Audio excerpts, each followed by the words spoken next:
안녕하세요. 사랑하는 성도님, 영혼의 샘물 은혜의 자리에 오심을 환영하고 축복합니다. 생명의 주님이 우리와 함께 하십니다. 우리와 함께 하시는 주님을 찬양합니다. 기도합시다. 사랑과 은혜의 주님 감사합니다. 오늘 또 사순절을 보내는 저희들은 주님의 말씀에 귀를 기울입니다. 이 시간 주님의 말씀이 우리에게 살아있는 생명의 양식이 되고 주님 걸어가신 그 십자가의 길을 따르며 신실하게 사순절을 보낼 수 있도록 오늘도 말씀으로 함께하여 주시옵소서. 이 시간 주님의 말씀을 읽고 또 묵상할 때에 성령님께서 밝혀 주시옵소서. 우리의 눈을 열어 보게 하시고 귀를 열어 듣게 하시고 마음을 열어 깨닫게 하옵소서. 또한 깨달은 말씀대로 살아갈 용기와 지혜도 주시옵소서. 오늘도 생명의 말씀으로 채워주셔서 사순절 은혜의 길을 순례의 길 승리하게 하여 주시옵소서. 예수 그리스도님의 이름으로 기도합니다. 아멘. 네, 오늘 우리에게 주신 말씀은 마가복음 4장 1절에서 12절입니다. 예수께서 다시 바닷가에서 가르치시니 큰 무리가 모여들거늘 예수께서 바다에 떠 있는 배에 올라 앉으시고 온 무리는 바닷가 육지에 있더라. 이에 예수께서 여러 가지를 비유로 가르치시니 그 가르치시는 중에 그들에게 이르시되 들으라. 씨를 뿌리는 자가 뿌리러 나가서 뿌릴새 더러는 길가에 떨어짐에 새들이 와서 먹어버렸고 더러는 흙이 얇은 돌밭에 떨어짐에 흙이 깊지 아니하므로 곧 싹이 나오나 해가 돋은 후에 타서 뿌리가 없으므로 말랐고 더러는 가시떨기에 떨어짐에 가시가 자라 기운을 막음으로 결실하지 못하였고 더러는 좋은 땅에 떨어짐에 자라 무성하여 결실하였으니 30배나 60배나 100배가 되었느니라 하시고 또 이르시되 들을 귀 있는 자는 들으라 하시니라. 예수께서 홀로 계실 때에 함께한 사람들이 12 제자와 더불어 그 비유들에 대하여 물으니 이르시되 하나님 나라의 비밀을 너희에게는 주었으나 외인에게는 모든 것을 비유로 하나니 이는 그들로 보기는 보아도 알지 못하며 듣기는 들어도 깨닫지 못하게 하여 돌이켜 죄의 사함을 얻지 못하게 하려 함이라 하시고. 아멘. 마가복음 4장은 이제 마가복음 전체 16장까지 있는데 이 중에서 특별히 예수님의 말씀을 집중적으로 모아놓은 그러한 장이기도 합니다. 특별히 이제 오늘 본문으로부터 시작해서 씨를 매개로 하는 그러한 말씀을 세 가지로 이렇게 주고 계신데 오늘은 그 첫 번째입니다. 이제 오늘의 말씀은 흔히 예수님의 씨 뿌리는 자의 비유로서 많이 알려져 있죠. 그래서 비유라고 하는 이 단어가 처음 나오기도 하고요. 또 예수님의 이 아주 특별하신 가르치심의 방식을 우리가 만나게 됩니다.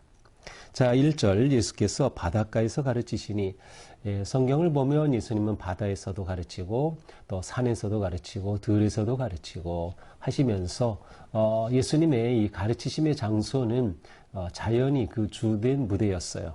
물론 회당에도 가시고 사람들이 많이 모이는 곳에도 가시고 또 개인의 집에도 들어가시고 하셨죠. 그러니까 예수님은 장소를 구애받지 않고 가르치시지만 동시에 그 장소에 맞게 가장 최적화된 그러한 가르치심의 방식을 사용하심을 볼 수 있어요. 자, 바닷가에 있는데 사람들이 점점 모여드니까 어떻게 하십니까? 바다에 떠 있는 배에 올라앉으시고 그렇죠. 배를 강단 삼아서 이제 배에 타시고 바닷가에 사람들이 있고 그들에게 말씀을 하시는 아주 이렇게 어떻게 보면 굉장히 아름다운 아주 특별한 그런 이미지를 우리에게 보여주십니다. 배에 올라 앉으시고 그들에게 말씀하시죠. 자, 그런데 이번에 예수께서는 여러 가지를 비유로 가르치십니다. 비유로 가르치신다. 비유라고 하는 이 단어는 파라볼레인데 파라볼레 옆에 놓는다 혹은 옆에 던진다는 뜻이에요. 그래서 무엇인가가 하나가 있으면 그 옆에 두게 되면 이 서로가 비교가 되면서 그 차이점이나 가치나 이 모든 것들이 잘 드러나는 것처럼 비유는 어떠한 이야기를 통해서 특별히 이 이야기는 이미지가 담긴 그러한 그림 이야기예요. 그냥 어떤 개념만이 아니라 우리가 그림을 볼 수 있는 굉장히 중요한 그런 방식이죠. 그림 이미지로 우리에게 보여주시는 거죠. 이렇게 비유로 가르치십니다. 그들에게 어떤 비유를 가르치십니까? 3절 들으라. 자, 먼저 그들에게 들어라. 주의 집중을 시키죠. 자, 들어. 자, 근데 원래 원문에는 들으라 그리고 보라라는 단어가 있는데 이 단어는 번역에서 생략이 되었어요. 들어라 그리고 봐라. 이 그림 이미지로 지금 말씀하고 계시는 거죠. 씨를 뿌리는 자가 뿌리러 나갔어. 농부가 씨를 뿌리러 나갑니다. 뿌리는데 덜어는 길가에 떨어지고 새들이 와서 먹어버렸어요. 자, 이 당시 파종의 방법은 보통 자루에 씨앗을 담고 다니면서 손으로 이렇게 뿌리거나 아니면 그 자루 밑에 구멍을 작게 나서 탁탁탁탁 치면은 뿌리 이렇게 떨어지면 그러니까 씨앗이 뭐 정교하게 갈라 그 일군 그러한 땅에만 떨어지는 것이 아니라 씨앗이 자연스럽게 그 곁에 옆으로 튀기도 하고 그렇게 떨어집니다. 지금처럼 정교한 그런 농사법이 아니었기 때문에 우리가 생각하는 것보다는 훨씬 원시적인 방법이죠. 그렇게 씨를 뿌리니까 씨는 곳곳에 떨어지게 됩니다. 그래 먼저 어떤 씨는 길가에 떨어졌어요. 길가에 떨어지니까 새들이 와서 금방 먹어버리죠. 눈에 잘 띄니까. 밭에는 새들이 항상 꼬이기 마련이죠. 그래서 허수아비도 만들어 놓고 뭐 여러 가지 방법으로 새를 쫓아내곤 하는데 뭐 길가에 떨어졌으니 새들이 와서 먹어버리죠. 또 두 번째, 덜어는 흙이 얇은 돌밭에 떨어지며 흙이 깊지 아니함으로 곧 싹이 나오나 해가 돋은 후 타서 뿌리가 없으므로 말랐고. 자, 어떤 것은 돌이 있는 자갈밭에 떨어졌어요. 그런데 싹은 뿌리는 좀 나긴 했지만 흙이 깊지 않으니까 결국 계속해서 비가 내리고 뭐 그러면 조금 더 뿌리를 내리겠지만 결국 해가 나고 그렇게 되면 뿌리를 깊이 내리지 못하고 말라 죽게 되었어요. 또 어떤 씨는 가시떨기에 떨어졌어요. 그러니까 가시덩굴이 있는 그러한 그 잡초들이 있는 곳에 떨어졌죠.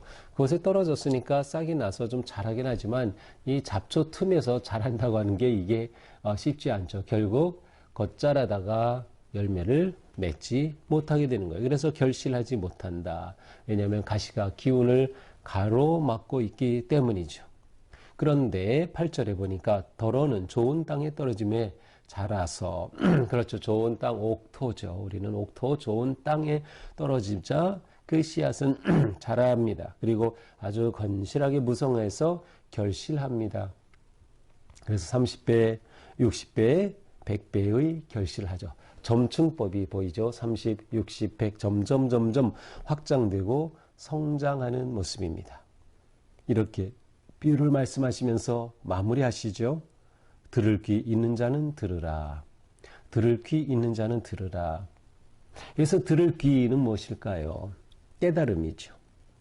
무엇인가 이 말씀을 통해 알아듣는 거죠. 예수님이 말씀하신 것은 그냥 단지 농부의 어떤 모습을 그냥 보여주는 것이 아니라 이것을 통해 무엇인가 진리를 지금 말씀하시는 건데 들을 귀가 있어야 듣게 되는 거예요. 우리에게 있어서 들을 귀는 너무나도 중요합니다. 왜냐하면 예수님은 우리에게 생명의 말씀을 주셨지만 우리에게는 이 놀라운 하나님의 말씀이 있지만 이 말씀을 들을 귀가 있어 알아듣고 깨달을 때 이 말씀이 우리에게 놀라운 진리와 생명의 양식이 되는 거죠. 그리고 그 말씀이 우리 삶에서 열매를 맺게 되기 때문에요. 듣는다는 것은 너무도 중요합니다. 근데 사도 바울은 믿음은 들음에서 생기고 들음은 그리스도를 전하는 말씀에서 비롯됩니다. 라고 말씀하셨죠. 그렇습니다. 듣는 것, 이것은 너무나도 중요한 것이죠.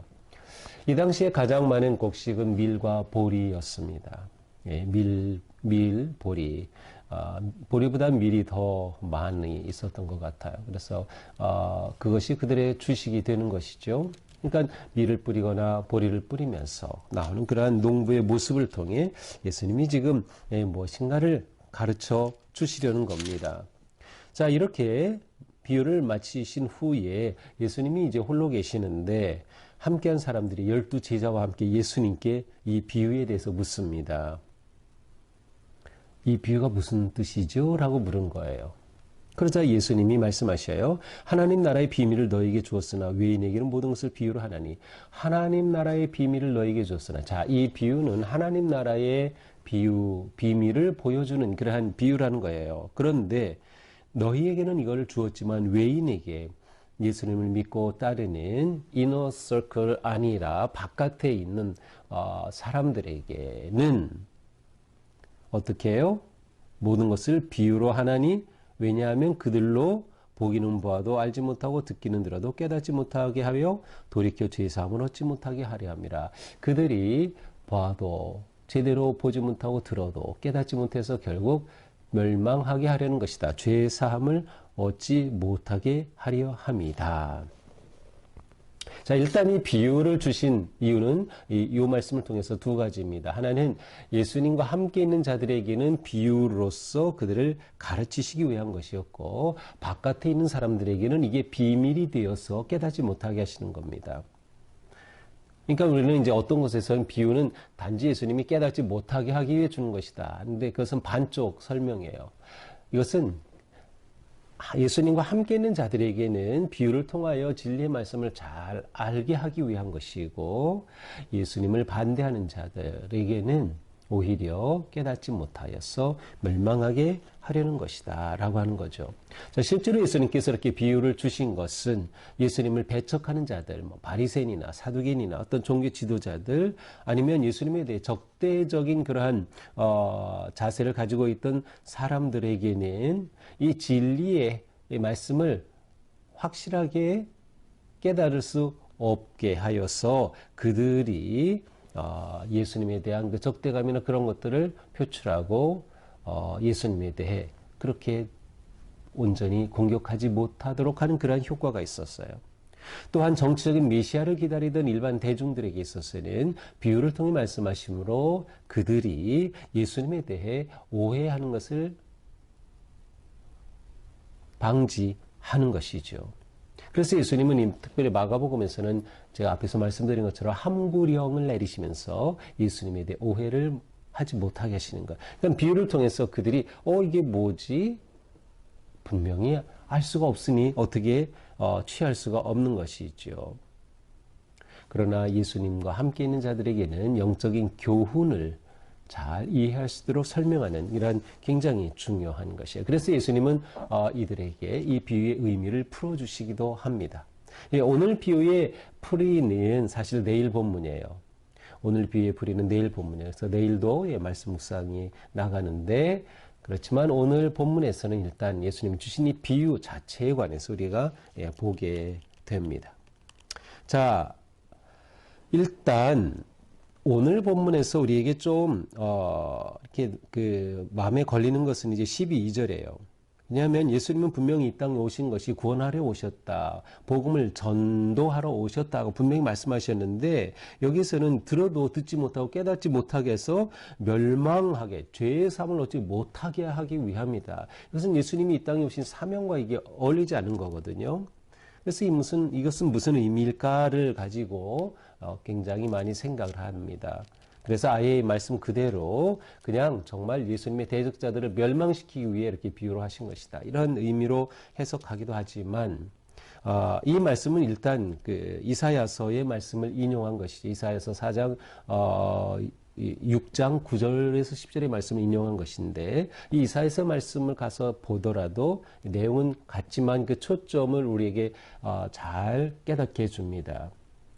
이사야서의 말씀에서는 바로 하나님의 말씀을 온전히 깨닫지 못하고 순종하지 못하는 자들의 상황을 지금 드러내는 거예요.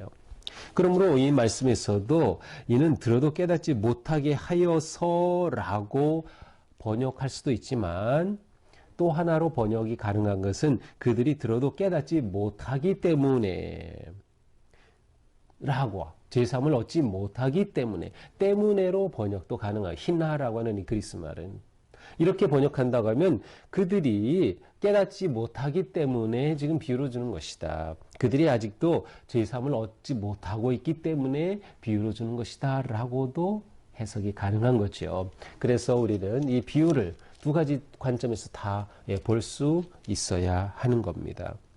자, 오늘 말씀을 보면서 오늘 말씀의 비유는 일단 예수님께서 하나님 나라의 비밀을 지금 말씀하신 것임을 알 수 있어요. 그래서 하나님 나라에 대한 그러한 어떤 이미지를 통하여서 하나님 나라에 대한 깨달음을 주시는 거죠. 오늘 본문을 통해 주시는 하나님 나라의 비밀은 무엇일까요? 그것은 하나님의 나라는 자란다고 하는 것입니다. 오늘 비유에서 굉장히 중요한 초점은 씨앗이 뿌려졌을 때 그 씨앗이 여러 곳에 떨어지지만 중요한 것은 반드시 열매를 맺는 씨앗이 있다는 것이죠. 그리고 그것이 30배, 60배, 100배로 확장된다는 것이에요. 이 초점이 굉장히 중요합니다. 천국의 삶은 예수님께서 베풀어 주시고 선포하시는 천국의 삶은 어떤 삶인가? 그것은 말씀, 곧 씨앗이 뿌려질 때 열매 맺고 성장하는 그 진리를 신뢰하는 삶이에요. 하나님의 나라는 확장이 됩니다. 네 군데 뿌려지지만 열매 맺지 못하는 길가, 자갈밭, 가시덤불 이것을 보지 말라는 거예요. 농부는 이것이 염려되어 가지고 씨를 안 뿌리는 게 아니고요. 그럼에도 불구하고 씨를 뿌려요. 왜?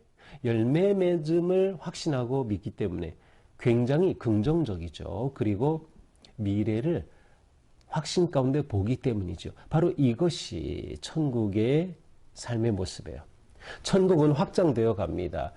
이 믿음으로 뿌려져야 되는 것이죠. 우리가 신앙생활 할 때, 아니 일상의 삶에서도 부정적이고 잘못된 것 두려워가지고 선한 일을 못하는 것이 되어서는 안 돼요. 하나님의 나라는 확장된다. 우리는 이 믿음을 가지고 뿌리면 되는 것입니다. 길가에 떨어질까봐 염려해서 뿌리지 못하는 어리석은 자가 되면 안 돼요. 우리가 뿌리는 생명의 씨앗이, 말씀이, 전도가, 복음이 반드시 자라고 열매 맺게 된다라고 하는 믿음을 가져야 하는 거죠. 우리에게는 바로 이렇게 들을 귀가 늘 있어야 하는 거죠. 또한 볼 수 있는 눈이 있어야 하죠. 예수님의 비유는 그림 이미지이기 때문에 들으면서 그 그림을 완전히 볼 수 있어야 합니다. 진리를 발견하고 진리를 깨달아 가는 것이죠. 예수님은 분명히 죄인을 구원하기 위해 오셨고 천국 복음을 전파하기 위해 오셨어요. 그러므로 우리가 믿음의 삶을 살아갈 때 부딪히는 많은 반대와 역경과 부정적인 것에도 불구하고 우리는 우리 안에 뿌려진 생명의 씨앗이 열매를 맺으며 우리는 천국에 확장된 그런 아름답고 거룩한 백성이 된다라고 하는 이러한 확신과 믿음을 결코 놓쳐서는 안 되는 것을 말씀하고 있습니다. 물론 이제 이 비유를 내일 본문에서 해설해 주실 때 우리는 그 비유 해설을 통해서 이 비유 본문을 우리에게도 적용할 수 있고 또 구체적으로 우리의 상황에 적용해 볼 수도 있을 것입니다. 그러나 오늘 본문을 통해서 우리는 천국은 자란다. 그렇습니다. 우리 안에 천국은 자랍니다. 우리 교회의 천국은 자랍니다. 그래서 중요한 것은 바로 그것을 보고 두려움 없이 씨를 뿌리는 것입니다. 주님께서 역사심을 신뢰하고 긍정의 마음 그리고 미래를 보는 확신 속에 나아가는 것, 천국은 이렇게 우리를 통하여 하나님이 이루어 가시는 영광스러운 하나님의 통치하시는 세상입니다. 오늘도 우리의 삶이 두려움 없이 담대하게 주님의 말씀을 의지하고 또한 하나님의 나라가 확장되는 그런 크고 아름다운 꿈을 꾸면서 기쁨으로 승리하는 하루가 되기를 주님의 이름으로 축복합니다. 기도합시다. 주님, 우리를 천국 백성으로 삼아주심에 감사합니다. 하나님은 천국이 자라기를 원하시고 하나님의 가족이 확장되기를 원하시며 또한 우리를 통하여 그 일을 이루어 가심을 봅니다. 주님, 우리가 씨앗을 뿌리는 일에 주저함 없게 하여 주시옵소서. 때로는 그 씨앗이 열매를 맺지 못하고 막히기도 하고 빼앗기기도 하지만 그러나 우리는 옥토에 뿌려질 씨앗을 바라봅니다.